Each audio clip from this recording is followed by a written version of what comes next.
Bismillahirrahmanirrahim. Assalamualaikum warahmatullahi wabarakatuh dan selamat pagi adik-adik.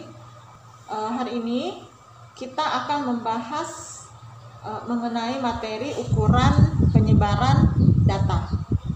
Ya, materinya sendiri ada di bab 7 halaman 171. Kita telah mengenal mengenai statistika deskriptif dan statistika inferensial ya. Nah, untuk statistika deskriptif ada beberapa bagian yang telah kita bahas, yaitu ukuran gejala pusat. Kemudian ya, di ukuran gejala pusat itu kita membahas mengenai median, rata-rata, dan juga modus. Ya, kita juga telah membahas mengenai ukuran lokasi yang memberikan informasi mengenai posisi data dari suatu sekumpulan data. Nah, selain itu ada beberapa statistika deskriptif yang lain yang bisa memberikan informasi lebih lengkap mengenai data yang telah kita kumpulkan, ya, yaitu ukuran penyebaran. Di bab ini kita akan membahas mengenai ukuran penyebaran, yaitu bagian lain dari statistika deskriptif selain ukuran gejala pusat dan ukuran lokasi yang telah kita pelajari sebelumnya. Pertama-tama kita masuk ke pembahasan mengenai rentang data terlebih dahulu. Nah, jadi yang akan kita pelajari di rentang data ini itu ada 4 bagian, yaitu rentang, kemudian rentang antar kuartil, kemudian rentang semi antar kuartil, dan yang terakhir mengenai rentang AB persentil. Nah, rentang data itu sendiri dikatakan sebagai selisih dari dua nilai. Untuk pembahasan rentang data ini, pertama-tama kita akan membahas mengenai rentang terlebih dahulu. Jadi, rentang itu didefinisikan sebagai data terbesar dikurang data terkecil. Nah, adik-adik perhatikan contohnya. Jadi, misalkan ada data 7, 8, 5, 2, 6, 5, 7, 6, 4, 9, dan 2. Ya, kita diminta menentukan rentang datanya. Ya, jadi yang perlu kita tentukan adalah data terbesar dan data terkecilnya. Data terbesarnya adalah 9 dan data terkecilnya adalah 2. Jadi rentang ya disimbolkan dengan R, itu 9 dikurang 2 dapat 7. Ya, jadi rentangnya ada 7. Diingat dari rentang ini adalah kalau misalnya kita memiliki nilai pencilan dari data kita, ini rentang ini itu agak kurang representatif untuk kita gunakan karena tidak terlalu menggambarkan apa yang sebenarnya. Nah, seperti itu ya. Selanjutnya untuk bagian kedua yaitu rentang antar kuartil. Ya, dari namanya saja kita langsung bisa menentukannya. Iya, jadi rentang antar kuartil itu sama dengan 3 dikurang kuartil pertama. Kita berbagi sana. Nah, hal penting dari rentang antar kuartil ini ya, jadi jika frekuensi mengumpul padat di sekitar titik tengah data, ya, semua kuartilnya akan berdekatan. Dalam artian nilai rentang antar kuartilnya itu akan kecil. Sebaliknya, jika frekuensi data tersebar cukup lebar, kuartil-kuartilnya akan saling berjauhan ya, sehingga nilai rentang antar kuartilnya juga cukup besar. Kita ke bagian ketiga yaitu rentang semi antar kuartil. Dirumuskan seperti ini ya, RSAK itu sama dengan K3 dikurangkan 1/2. Ya, mengenai rentang semi antar kuartil ini sebenarnya untuk data dengan sebaran yang normal atau sebaran atau berdistribusi normal ini kurang populer untuk digunakan. Tetapi rentang semi antar kuartil ini penting untuk kita gunakan ketika sebaran datanya itu tidak berdistribusi normal. Ke bagian keempat dari rentang data, yaitu rentang AB persentil. Jadi yang namanya persentil berarti datanya itu kita bagi menjadi 100 bagian ya. Nah, untuk rentang AB persentil ini, setelah datanya kita bagi menjadi 100 bagian, ya kita tentukan titik A atau nilai A dan juga nilai B. Di mana A-nya itu lebih kecil daripada B. Ya kan, ini yang namanya persentil, desil, dan kuartil itu setelah datanya diurutkan ya. Nah, sehingga untuk rentang AB persentil ya, tulis saja sebagaimana di bukunya, A dikurang B ya, persentil itu sama dengan PB dikurang PA. Misalkan untuk kasus data pencilan ya, atau data ekstrim, nah kita mau memangkas data ekstrim di kedua ujungnya.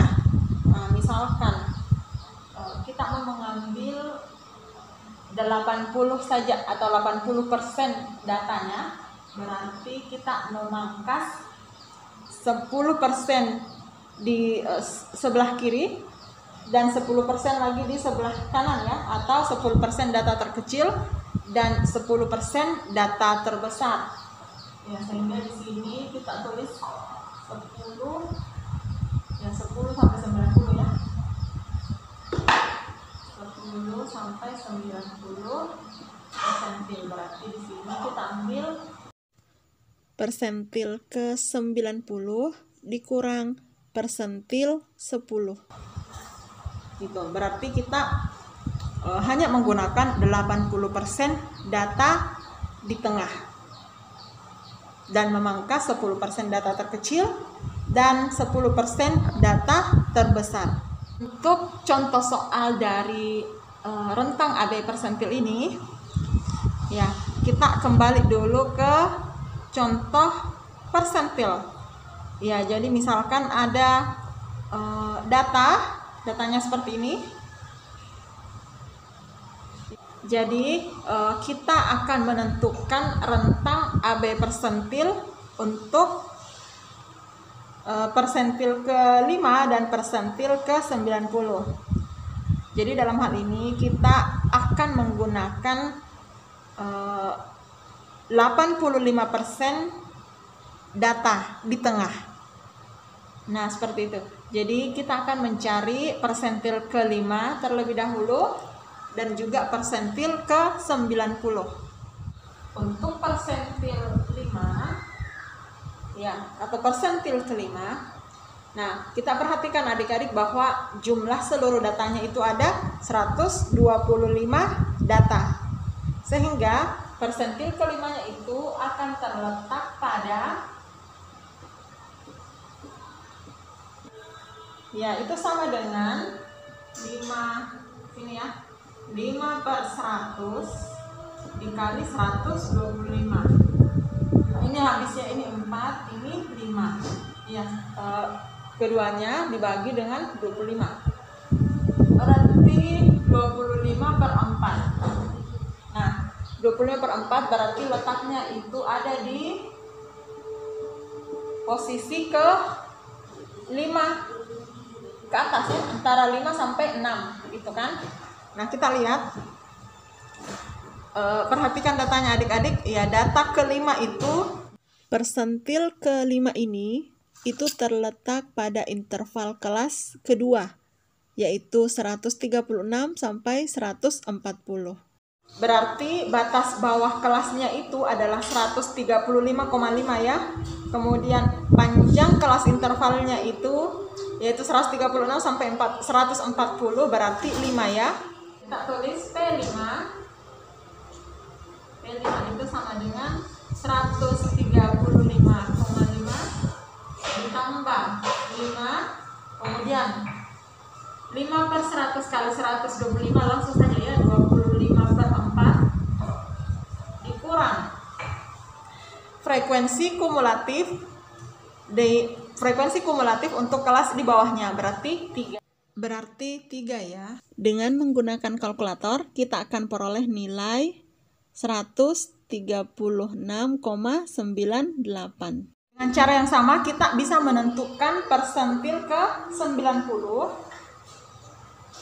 Ini saya tulis persentil ke 90, kita dapat nilainya.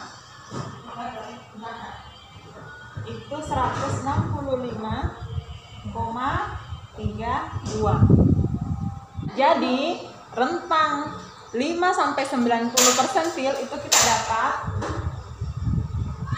rentang 5-90 persentil itu berarti persentil ke 90 dikurang persentil ke 5 sama dengan 165. Jadi 165,32 dikurang 136,98. Ya, kita dapat 28,34. Baik, kita ke bagian kedua yaitu simpangan. Jadi simpangan ini mengacu kepada selisih setiap data atau selisih nilai setiap data dari nilai raratannya. Jadi secara umum simpangan itu mengukur atau menghitung ukuran variasi penyimpangan nilai-nilai data dari nilai raratannya. Untuk simpangan ini ada beberapa bagian yang akan kita bahas. Yang pertama adalah rarata simpangan, kemudian simpangan baku dan variansi, dan terakhir adalah variansi gabungan. Baik, kita masuk ke bagian pertama dari simpangan, yaitu rarata simpangan. Rarata simpangan atau disingkat dengan RS didefinisikan sebagai jumlah dari selisih data dari raratannya dibagi dengan banyaknya data. Jadi yang namanya selisih itu selalu bernilai positif, sehingga yang kita ambil adalah nilai mutlaknya. Ini untuk rumus rarata simpangan untuk data tunggal. Sementara untuk data berkelompok, ya rumusnya seperti ini. Sigma Fi selisih Xi dengan raratannya, di mana I itu dari 1 sampai K dibagi dengan N, di mana Xi adalah tanda kelasnya, Fi adalah frekuensi yang sesuai dengan Xi, kemudian N itu besarnya ukuran sampel, dan K yang di sini ya, itu banyaknya kelas interval. Ya, kita masuk ke contohnya adik-adik. Misalkan ada data 1, 3, 4, 7, 9, dan 12. Kita diminta menentukan rarata simpangannya. Ya, jadi langkah pertama kita tentukan raratanya terlebih dahulu. Ya, kita langsung saja ya, raratanya itu sama dengan 6. Nah, setelah itu kita buat tabel bantuan. Seperti ini. Ya, saya perlihatkan tabel bantuannya.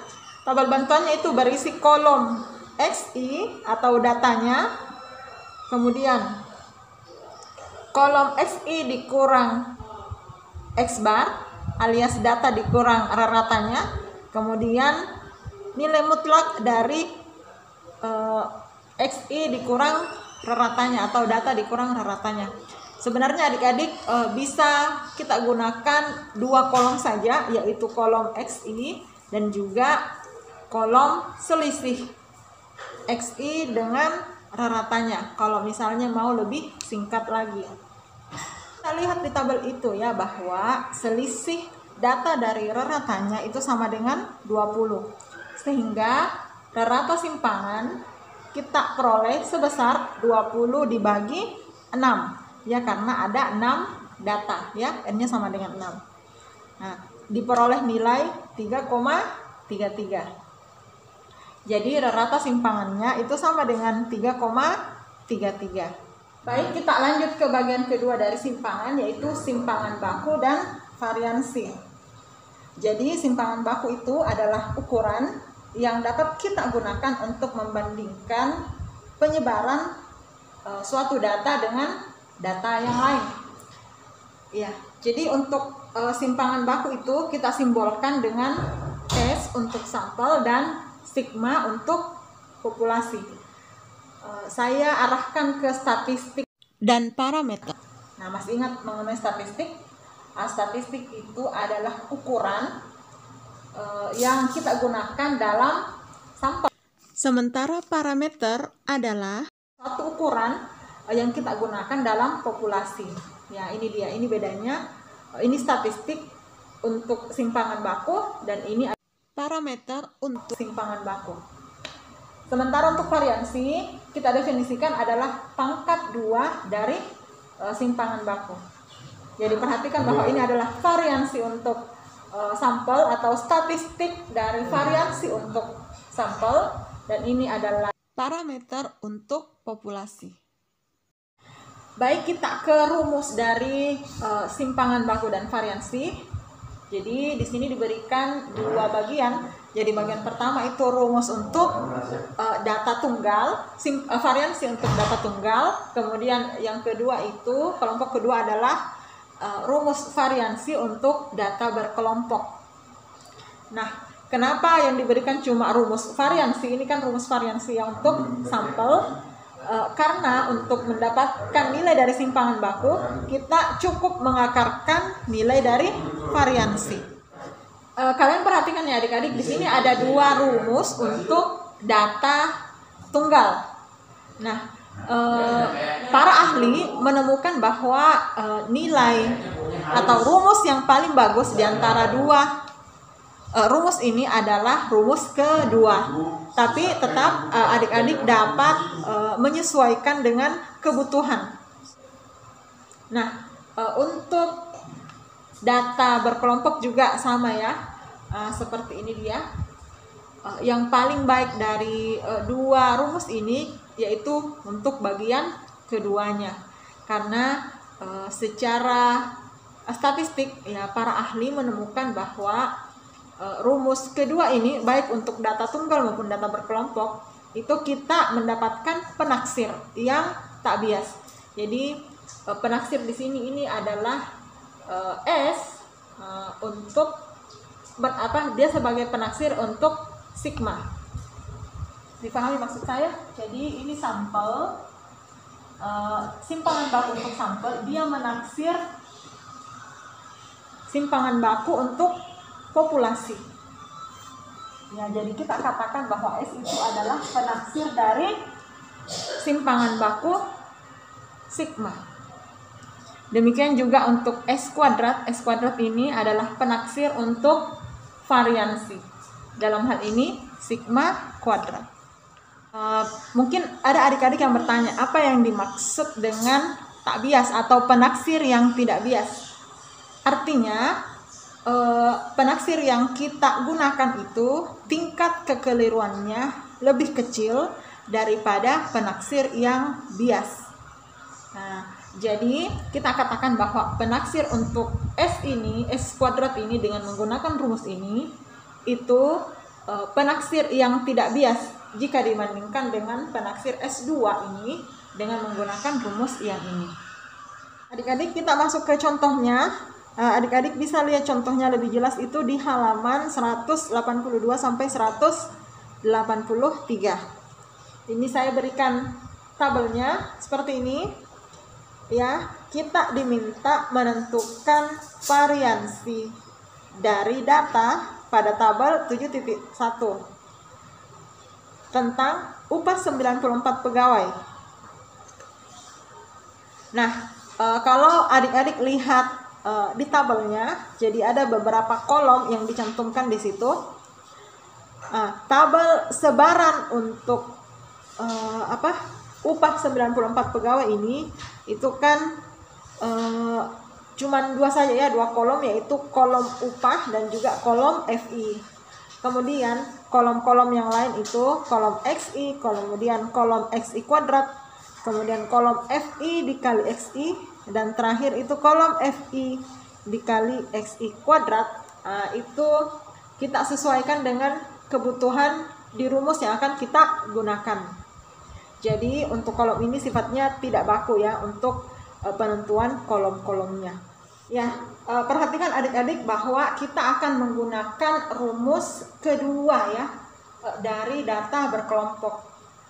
Sehingga kita akan mencari sigma atau jumlah keseluruhan dari FI dikali XI kuadrat. Ya kan? Kita dapat di tabelnya sigma FI XI kuadrat itu sama dengan, kita dapat nilainya 4.121,7350.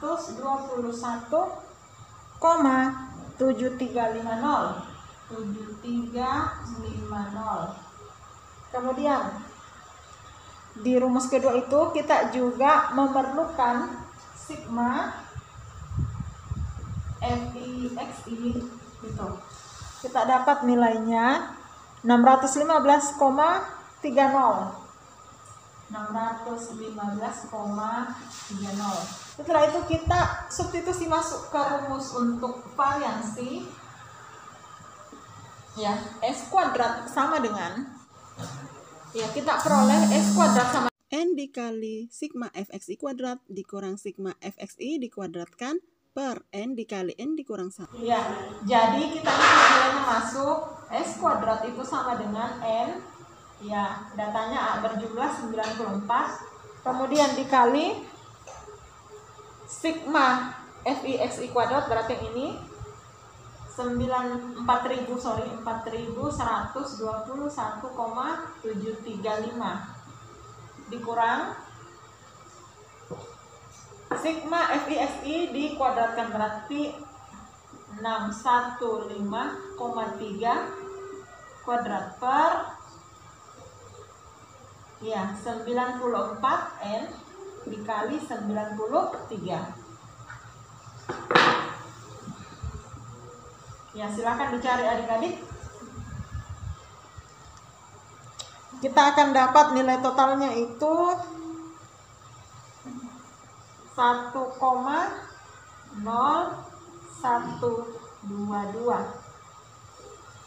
Ya, 1,0122. Nah, ini adalah variansinya. Iya, karena ditanyakan dua, yaitu variansi dan simpangan baku, sehingga untuk simpangan baku adalah kita akarkan ini. Kita dapat S-nya itu akar dari ini, yang sama dengan 1,0061. Kita masuk ke bagian ketiga dari simpangan, yaitu variansi gabungan. Nah, misalkan kita memiliki beberapa ukuran sampel ya. Nah, misalkan ada dua ukuran sampel. Nah, masing-masing sampel itu tentu memiliki variansi tersendiri. Untuk variansi gabungan, ya, artinya kita menggabungkan variansi masing-masing ukuran sampel yang ada. Jadi rumusnya seperti ini untuk variansi gabungannya. Nah, misalkan kita memiliki K buah sampel ya. Misalkan sampelnya itu N1 sampai K. Ya, jadi rumus dari variansi gabungan adalah sigma NI dikurang 1 dikali SI kuadrat, di mana I-nya itu dari 1 sampai K, dibagi sigma NI dikurang 1, di mana I-nya itu dari 1 sampai K. Masuk ke contohnya adik-adik. Untuk lebih jelasnya adik-adik bisa lihat contohnya di halaman 184. Contohnya seperti ini saya tampilkan. Misalnya kita memperoleh hasil penimbangan pertama terhadap 15 kelereng yang mempunyai simpangan baku 0,2 gram, dan penimbangan kedua terhadap 25 kelereng yang mempunyai simpangan baku 0,15 gram. Tentukan simpangan baku gabungan 40 kelereng tersebut. Nah, jadi kalau kita lihat soalnya, kita memiliki dua ukuran sampel ya, atau dua sampel. Yang pertama itu sebanyak 15 data, kemudian yang kedua itu sebanyak 25 data. Dalam hal ini datanya itu adalah berat kelereng. Ya, jadi kita tulis dulu yang diketahui ya.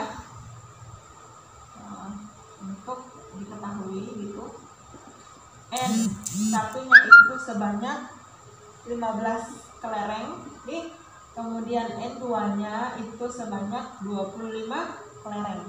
Kemudian S simpangan baku ya. Ya, S1 itu sama dengan 0,2 dan S2 itu sama dengan 0,15. Ya, jadi kita substitusi saja masuk, perhatikan rumusnya yang di atas ya. Berarti S kuadrat itu sama dengan N1 dikurang 1 berarti 15 dikurang 1 dikali S1 kuadrat 0,2 kuadrat. Kemudian ditambah N2 dikurang 1 berarti 25 kurang 1 kali S2 kuadrat berarti 0,15 kuadrat dibagi N1 berarti ini 15 kurang 1 dikali 25 kurang 1. Ya, jadi kita dapat variansi gabungannya dulu, yaitu sama dengan 0,029. Sehingga untuk mendapatkan simpangan baku gabungan, ya berarti S itu sama dengan akar S kuadrat yang sama dengan 0,17. Adik-adik, kita masuk ke bagian ketiga dari ukuran penyebaran ini, yaitu ukuran penyebaran relatif. Untuk ukuran penyebaran relatif itu ada 3 bagian juga yang akan dibahas, yaitu koefisien variasi, koefisien simpangan rata, dan yang terakhir koefisien simpangan kuartil. Kita ke koefisien variasi terlebih dahulu. Rumus untuk koefisien variasi seperti ini ya. Simpangan baku dibagi rata dikali 100%. Untuk memahami makna dari rumus ini, kita perhatikan contoh. Ya, contohnya ada di halaman 186. Jadi kita mempunyai data nilai ujian statistika untuk 2 kelompok mahasiswa. Kelompok pertama mempunyai nilai rata, saya tulis ya. Rata kelompok pertama itu sama dengan 37. Kemudian simpangan bakunya itu sama dengan 3. Kemudian untuk kelompok kedua, ratanya itu sama dengan 75 dan simpangan bakunya itu sama dengan 4. Ya. Kalau kita lihat secara sekilas, untuk 2 simpangan baku ini, kita akan mengatakan bahwa kelompok pertama itu lebih homogen dibanding kelompok kedua. Ya kan, karena simpangan baku kelompok pertama itu lebih kecil daripada simpangan baku untuk kelompok kedua.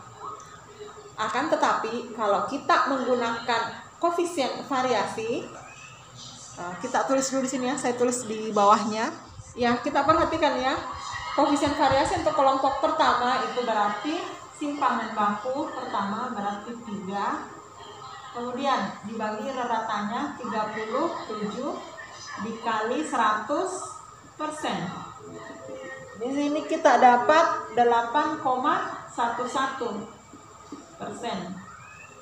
Kemudian untuk koefisien variasi pada kelompok kedua kita dapat simpangan bakunya 4, kemudian ratanya 75 kali 100%. Kita dapat nilai 5,33%. Ya, dari hasil koefisien variasi dari 2 kelompok ini, ya kita lihat ya bahwa koefisien variasi untuk kelompok kedua justru lebih kecil dibanding koefisien variasi untuk kelompok pertama.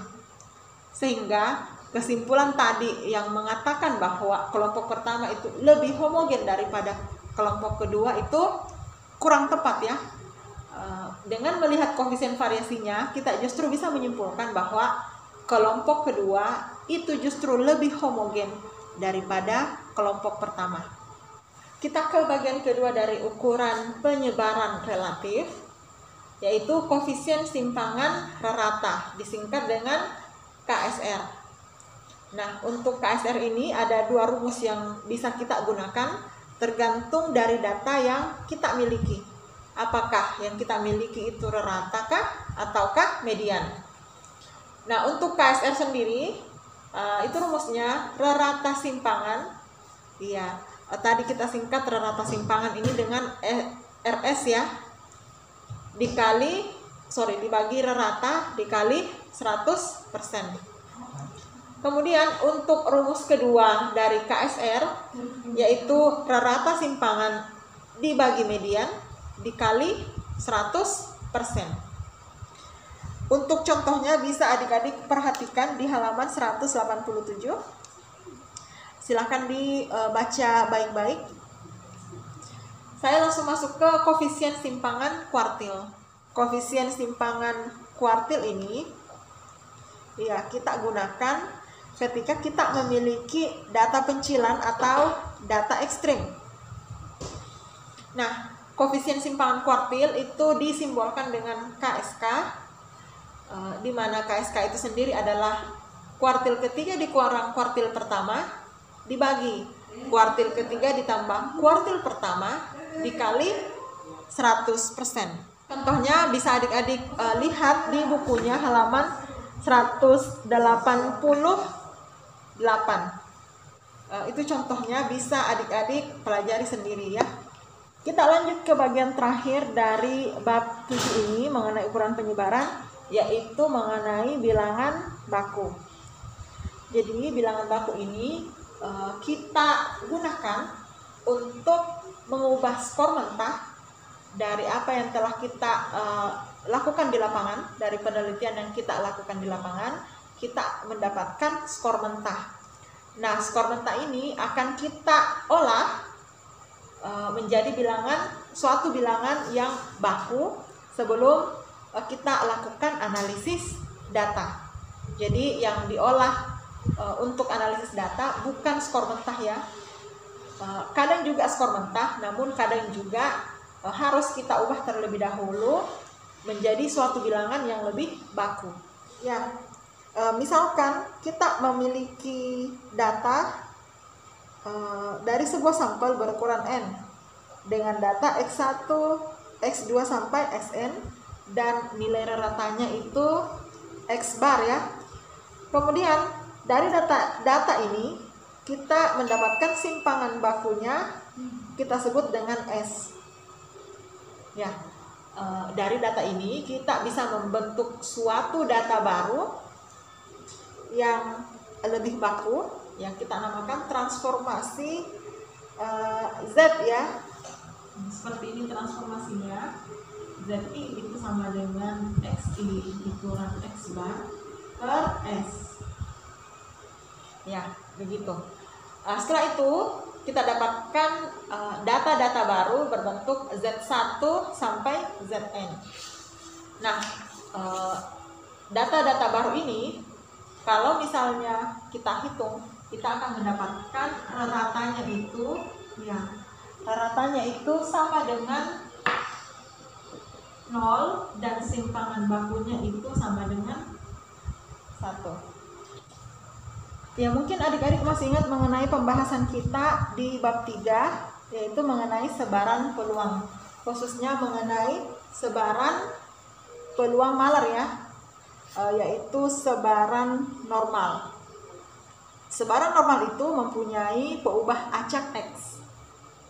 Kalau misalnya peubah acak X itu kita transformasikan menjadi Z atau menjadi transformasi Z, ya kita akan dapatkan peubah acak normal baku, di mana peubah acak normal baku ini memiliki rata 0 dan simpangan baku 1. Kemudian setelah kita dapatkan data-data dalam bentuk sebaran Z ini, itu kita bisa mengubahnya kembali dengan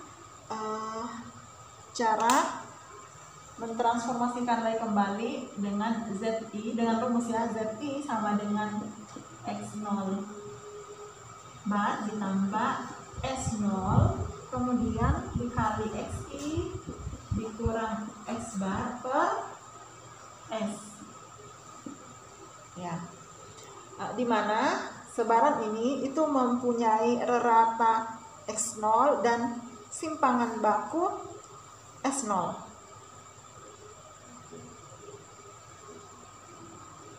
Nah, bilangan inilah yang kita sebut sebagai bilangan baku. Nah, adik-adik, sebelum kita akhiri bab ini,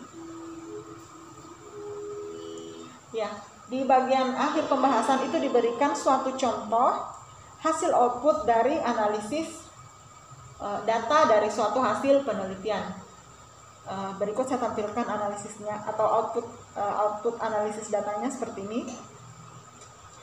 Nah, kita telah membahas sebelumnya ya bahwa range itu adalah rentang, itu sama dengan 83 atau rentang datanya ya, sama dengan 83. Kemudian masih ingat mengenai rentang, yaitu nilai terbesar dikurang nilai terkecil.